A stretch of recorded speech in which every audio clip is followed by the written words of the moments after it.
에베소서 3장 말씀 보겠습니다. 에베소서 3장 7절에서 13절까지 말씀입니다. 에베소서 3장 7절에서 13절까지 말씀 우리 교독하겠습니다. 제가 먼저 3장 7절 말씀 봉독하겠습니다. 이 복음을 위하여 그의 능력이 역사하시는 대로 내게 주신 하나님의 은혜의 선물을 따라 내가 일꾼이 되었노라.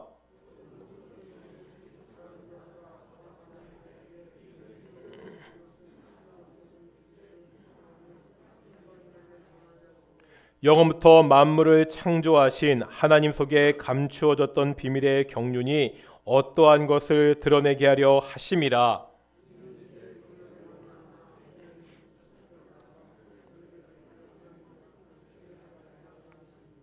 곧 영원부터 우리 주 그리스도 예수 안에서 예정하신 뜻대로 하신 것이라.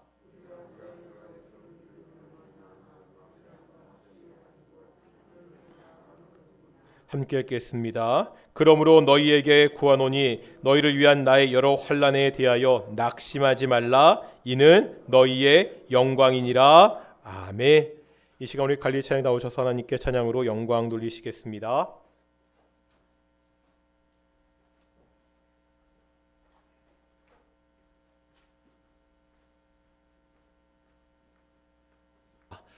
그래도 우리가 매주 한 달 숙제 검사는 해야 되니까요. 오늘도 우리 시편 1편이랑 23편은 암송했다고 이제 믿고요. 다음 주는 다시 한번 5월 달이니까 1편, 23편도 다시 한번 할 텐데 오늘은 우리 고린도전서 13장 1절부터 몇 절까지죠? 4절까지입니다. 1절부터 4절까지 따라오시는 거 맞으시죠? 이게 보겠습니다. 1절부터 내가 사람의 방언인가 시작. 내가 사람의 방언과 소리하는 구리와 울리는 꽹과리가 되고 내가 연한 능력이 있어 모든 비밀과 모든 지식을 알고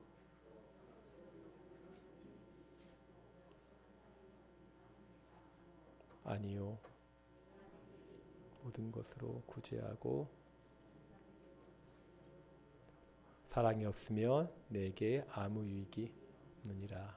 사랑은 오래 참고 사랑은 온유하며 시기하지 아니하며 사랑은 자랑하지 아니하며 교만하지 아니하며 아멘. 잘 외우시는 거 맞겠지요? 지금 계속해서 지금 선물을 고민하고 있습니다. 제가 뭐 선물 하나 제안했더니 집사람이 아니 좋은 거 준다고 그런 거 주면 안 된다고 그래서 지금 더 어떤 좋은 선물을 줘야 될지 지금 고민하고 있는데 우리 6월 말까지 우리 시편 1편, 23편, 고린도전서 13장 다 암송하셔서 이게 뭐 선물 받자고 하는 거 아니잖아요. 뭐 줘봤자 교회 얼마나 큰 걸 주겠습니까? 이 말씀이 우리에게 힘이 되는 그러한 귀한 시간 되었으면 좋겠습니다. 예전에 이런 농담들을 많이 했습니다. 교회에 다니는 사람이 물에 빠지면 입만 물에 둥둥 뜬다. 이유가 뭐죠? 입만 가벼워서. 반대로 이야기하기도 하죠. 교회에 다니는 사람이 물에 빠지면 입이 가장 먼저 가장 밑으로 가라앉는다. 그건 또 이유가 뭐죠? 물고기랑 이야기하려고. 이런 농담들은 교회에 다니는 사람들이 말이 많다는 것을 비꼬는 것입니다. 우리가 말이 많다고 하면 좀 부정적인 뉘앙스가 있죠. 교회처럼 소문이 빠른 곳도 없다고들 합니다. 교회 안에서 말이 많은 것은 좀 조심할 필요가 있지요. 특히 다른 사람의 이야기를 쉽게 하는 것은 정말 삼가해야 됩니다. 하지만 어떤 경우에는 성도들은 말이 많아야 됩니다. 어떤 경우입니까? 교회의 비밀을 떠드는 일입니다. 우린 지난주에 교회가 비밀의 공동체라는 것을 보았습니다. 바울은 계시로 오랫동안 감추어져 있던 비밀을 깨닫게 됩니다. 그 비밀의 내용이 뭐였죠? 지난주에 봤던 3장 6절 말씀이죠. 우리 바로 위에 있으니까 3장 6절 말씀 같이 읽겠습니다. 시작. 이는 이방인들이 복음으로 말미암아 그리스도 예수 안에서 함께 상속자가 되고 함께 지체가 되고 함께 약속에 참여하는 자가 됨이라. 아멘. 이방인들이 복음으로 말미암아 예수님 안에서 함께 상속자가 되고 지체가 되고 약속에 참여하는 자가 되는 것입니다. 교회는 바로 이 비밀을 토대로 세워진 공동체입니다. 교회는 서로 다른 사람들이 예수님 안에서 하나가 된다는 이 비밀을 간직한 곳입니다. 이 비밀이 좀 특이한 것이 있습니다. 보통 비밀은요, 숨기고 감추는 거잖아요. 하지만 이 비밀은 드러내고 알려져야 됩니다. 8절 보실까요? 8절 하반절에 보면 이방인에게 전하게 하시고, 9절입니다. 역시 하반절에 보면 비밀의 경륜이 어떠한 것을 드러내게 하려 하십니다. 10절 볼까요? 하반절에 뭐라 말씀하죠? 하나님의 각종 지혜를 알게 하려 하심이니. 이 비밀은 전해져야 됩니다. 드러나야 됩니다. 알려져야 됩니다. 바울은 내가 바로 이 일을 감당하는 일꾼이 되었다고 고백하고 있습니다. 그것이 오늘 본문 7절의 말씀입니다. 여기서 바울이 어떻게 일꾼이 되었는지를 설명하는 부분이 흥미롭습니다. 바울은 아시는 대로 세상적으로 뛰어난 사람이었지요. 로마의 시민권을 가지고 있었습니다. 이것은 당시 대단한 특권이었습니다. 이 시민권을 돈으로 산 것이 아니라 태어날 때부터 가지고 있었습니다. 좋은 가문 태생입니다. 바울은 자신을 소개할 때 바리새인이다 이렇게 소개합니다. 당시 바리새인들은 유대인들에게 존경받는 지식인이었습니다. 최고의 학벌인 가말리엘의 밑에서 공부를 했습니다. 요즘 말로 하면 좋은 가문에 높은 학력을 가지고 사람들에게 존경받는 지식인이 바울이었습니다. 이런 바울이요, 내가 일꾼이 되었다 이렇게 이야기하면서 이런 인간적인 조건들은 1절 말하지 않고 있죠. 7절에 보니까 내가 어떻게 일꾼이 되었다고요? 하나님의 능력이 역사하시는 대로 내게 주신 하나님의 은혜의 선물을 따라 일꾼이 되었다고 고백하고 있습니다. 하나님의 일꾼이 되기 위해서 인간적인 능력이 필요한 것이 아닙니다. 하나님은 필요한 것을 자신의 능력으로 역사하십니다. 하나님의 일꾼이 되기 위해서 특별한 재능이 필요한 것이 아닙니다. 오직 하나님의 은혜의 선물을 따라 우리가 일꾼이 됩니다. 바울은 여러 가지 좋은 조건을 가지고 있었습니다. 그것이 나중에 사역을 하는데 도움이 되었습니다. 하지만 일꾼이 되는 조건은 아니었습니다. 바울이 가지고 있던 그 인간적인 조건들 때문에 바울은 도리어 예수님을 핍박했던 사람이 아닙니까? 이런 사실을 알았던 바울은 자신이 하나님의 일을 감당한 것, 이것 자체가 나에게 은혜라고 고백하고 있습니다. 8절 보실까요? 8절 같이 한번 읽어보겠습니다. 시작.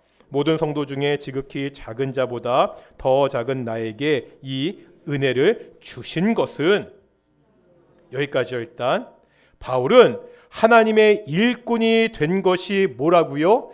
은혜라고.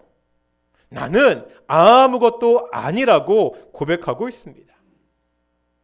우리가 교회에서 섬기는 것을 봉사한다고 이야기하죠. 교사로 봉사한다, 찬양대로 봉사한다, 구역장으로 봉사한다, 장로로, 권사로, 집사로 봉사한다. 사례를 받지 않고 일을 하는 거니까 우리가 교회에서 사역하는 것은 봉사가 맞습니다. 하지만 이 봉사는요, 우리가 하나님께 뭔가를 베푸는 것이 아닙니다. 바울은 내가 이 봉사의 기회를 가지게 된 것이 은혜라고 고백하고 있습니다. 나 같은 사람이 이 일을 감당할 수 있는 것, 이게 뭐라는 거예요? 이게 은혜라는 거지요. 우리는 이러한 마음으로 교회에서 봉사하십니까? 어떠한 직분, 어떠한 사역을 하더라도 그것이 은혜라는 사실을 잊기 시작하면 그것은 짐이 될 뿐입니다. 오직 하나님의 능력을 의지하고 하나님의 은혜의 선물을 따라 교회를 섬기는 동인의 성도들이 되시기를 축원합니다. 바울은 일꾼이 되었습니다. 그런데 무엇을 위한 일꾼이죠? 7절 보겠습니다. 무엇을 위하여? 이 복음을 위하여. 8절과 9절에 보면 복음을 위하여 일꾼이 되었다는 것이 어떠한 의미인지가 좀 더 명백하게 나오고 있습니다. 먼저 8절에 보면 그리스도의 풍성함을 이방인에게 전하기 위해서죠. 이제 9절에 보면 감추어졌던 비밀의 경륜을 드러나게 하기 위해서입니다. 바울은 비밀을 이야기했지요. 유대인과 이방인이 그리스도 예수 안에서 하나가 된다는 사실입니다. 이것을 위하여 예수님이 십자가에서 죽으셨습니다. 이것이 복음입니다. 바울은 이 복음을, 이 비밀을 세상에 전하는, 세상에 소문내는 일꾼이 되었습니다. 바울이 소문내고자 하는 그 비밀은 8절에 나와 있는 그리스도의 풍성함입니다. 그리스도의 풍성함. 우리가 이것을 1장과 2장에서 봤던 거예요. 에베소 1장과 2장에 보면 그리스도 안이라는 말이 반복되고 있습니다. 한번 1장 보겠습니다. 1장 넘겨보시고요. 어디에 그리스도 안이라는 말이 나오고 있죠? 가장 먼저 1장 4절에 보니까 곧 창세전에 그리스도 안에서 우리를 택하사. 다음 몇 절에 있죠? 이제 7절에 보니까 우리는 그리스도 안에서 그의 은혜의 풍성함을 따라 그의 피로 말미암아 속량 곧 죄 사함을 받았느니라. 이제 몇 절에 나오죠? 그 전에 9절에 보니까 뭐라고요? 그리스도 안에서 때가 찬 경륜을 위하여 예정하신 것이니. 또 몇 절이죠? 10절입니다. 하늘에 있는 것이나 땅에 있는 것이다 그리스도 안에서 통일되게 하려 하심이라. 또 몇 절이죠?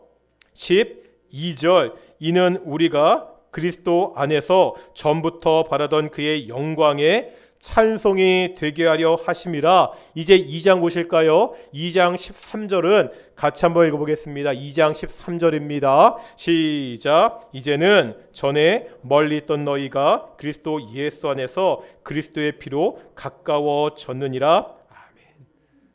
우리는 본래 영원한 심판 아래 있던 사람들이었습니다. 이제 누구 안에서? 그리스도 안에서 선택되었습니다. 그리스도 안에서 죄사함을 받았습니다. 그리스도 안에서 이제 하나가 되었습니다. 이것이 예수님이 우리에게 하신 일이라는 거죠. 이 그리스도의 풍성을 표현하기 위해서 개역 개정 성경은 측량할 수 없는 풍성이라고 그렇게 표현하고 있습니다. 다른 번역들을 보면 알아낼 수 없는, 탐험할 수 없으며 추적할 수 없으며 다함이 없으며 제한이 없으며 해독할 수 없으며 계산할 수 없는 그리스도의 풍성이라고 이렇게 표현하고 있습니다. 사용할 수 있는 최고의 표현을 통해서 이 예수님의 풍성을 표현하고 있습니다. 에베소 3장은 이 그리스도의 풍성함, 이 복음의 비밀이 우리에게 어떻게 나타나는지를 단계적으로 보여주고 있습니다. 죄의 허물로 죽어있던 인간들에게 좋은 소식이 들려오기 시작합니다. 이 참혹한 상태를 벗어날 수 있다는 이야기입니다. 바로 이 이야기가 우리가 오랫동안 보았던 1장과 2장의 이야기입니다. 이 좋은 소식은 하나님으로부터 시작합니다. 우리 3장 3절 보실까요? 3장 3절에 보면 이렇게 말씀하고 있죠. 곧 계시로 내게 비밀을 알게 하신 것은. 계시가 뭐죠? 계시는 누가 알려주는 거예요? 하나님이 알려주시는 겁니다. 하나님이 바울에게 계시로 이 복음을, 이 좋은 소식이 있다는 것을 먼저 알려주셨습니다. 3절 하반절에 보면 바울은 뭐하죠? 이 소식을 뭐하고 있습니까? 기록하고 있습니다. 이제 4절 보실까요? 4절입니다. 시작.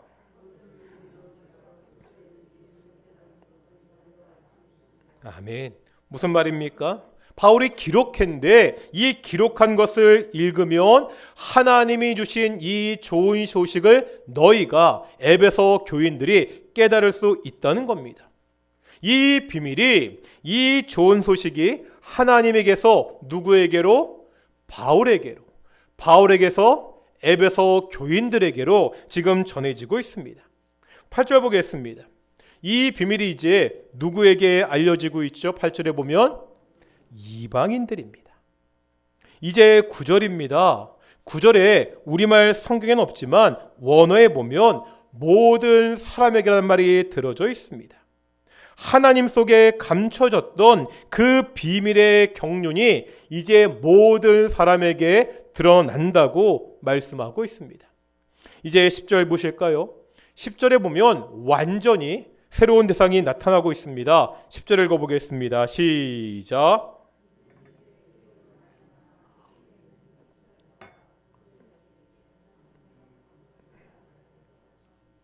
여기 보니까 비밀 대상이 확대되고 있는 거예요.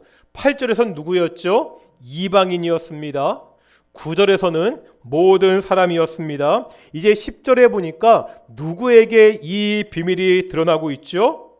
하늘에 있는 통치자들과 권세들에게 알려지고 있습니다. 여기 나오는 하늘에 있는 통치자들과 권세는 천사들입니다. 이 복음의 비밀이 세상뿐만 아니라 저 멀리 영적인 존재들에게까지 알려지고 있습니다.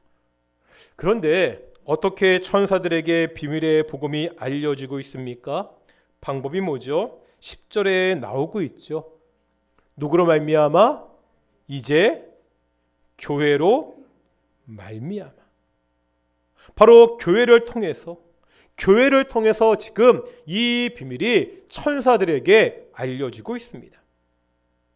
도대체 천사들이요, 교회를 통해서 알게 된다는 것은 무슨 말이죠? 우리 성도들이요, 천사들에게 이 비밀을 알려주기 위해서 전도해야 됩니까? 그렇지 않습니다. 교회가 그들에게 직접 복음을 알려줄 수 없다면 방법은 하나뿐입니다. 천사들이 교회를 보고서 알게 되는 겁니다. 이것은 이렇게 진행됩니다. 오늘 본문 11절 읽어보실까요? 11절입니다. 시작.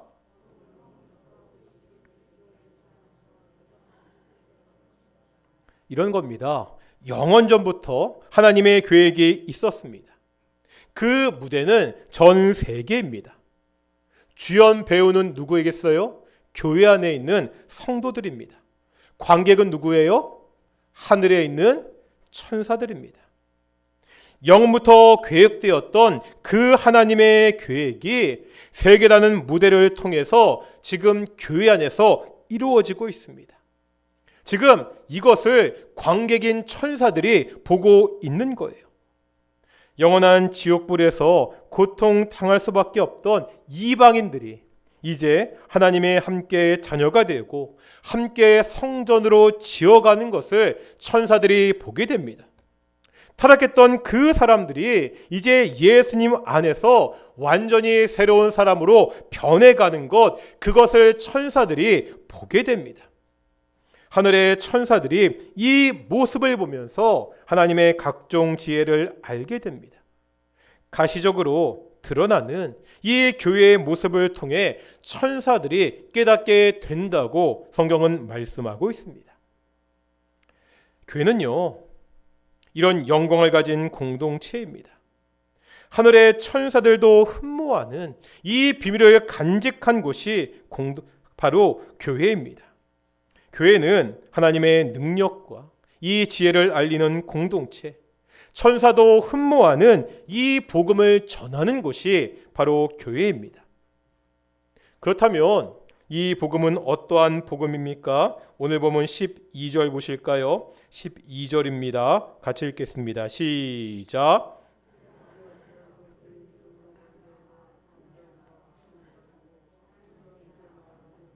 아멘. 이런 거지요. 사극을 보면 왕이 등장할 때 대부분 분위기가 고압적입니다.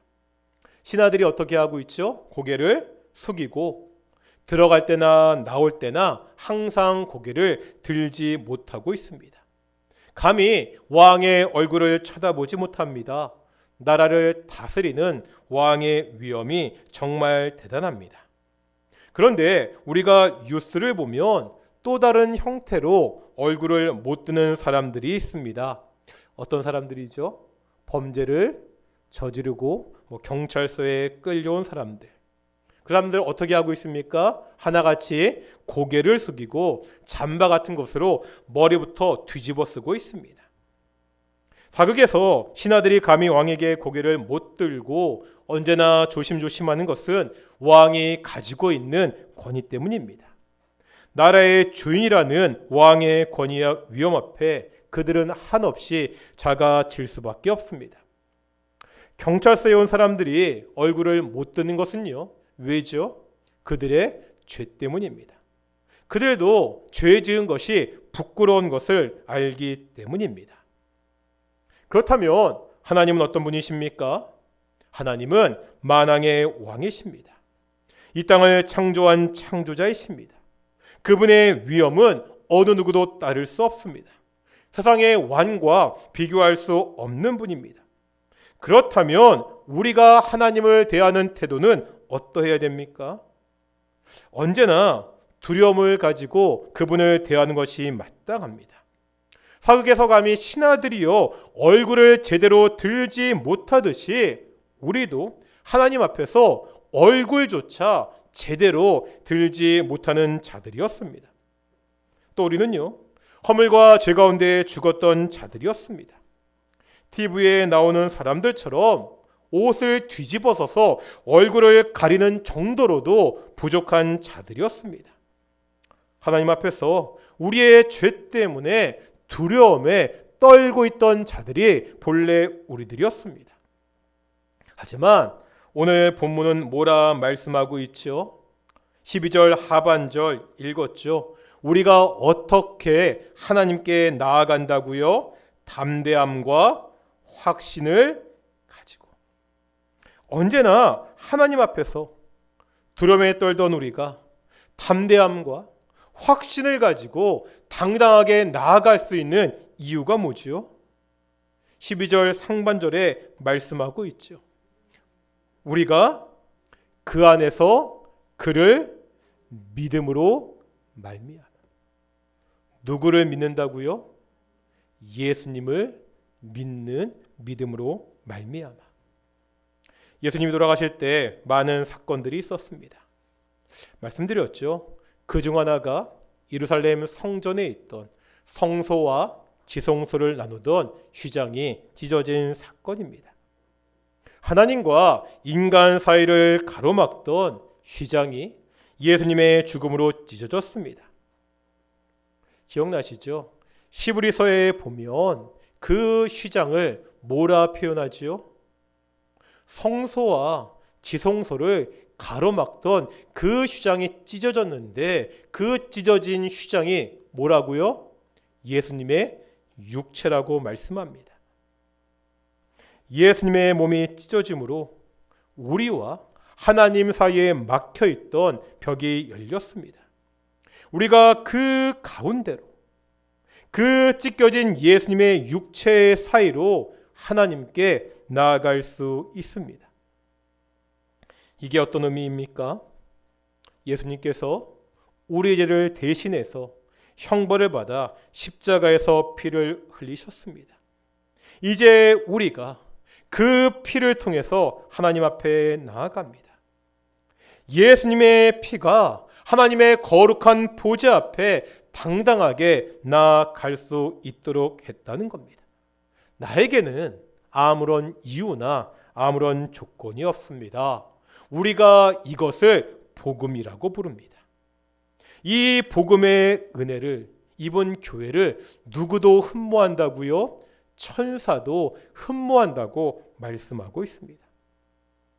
바울은 자신이요 감옥에 바쳤지만 이 복음을 위해서 감옥에 갇혔기에 부끄러워하지 않습니다. 오히려 내가 감옥에 갇힌 것이 영광이 된다고 당당하게 고백하고 있습니다. 오늘 본문 13절입니다. 13절 같이 읽겠습니다. 시작.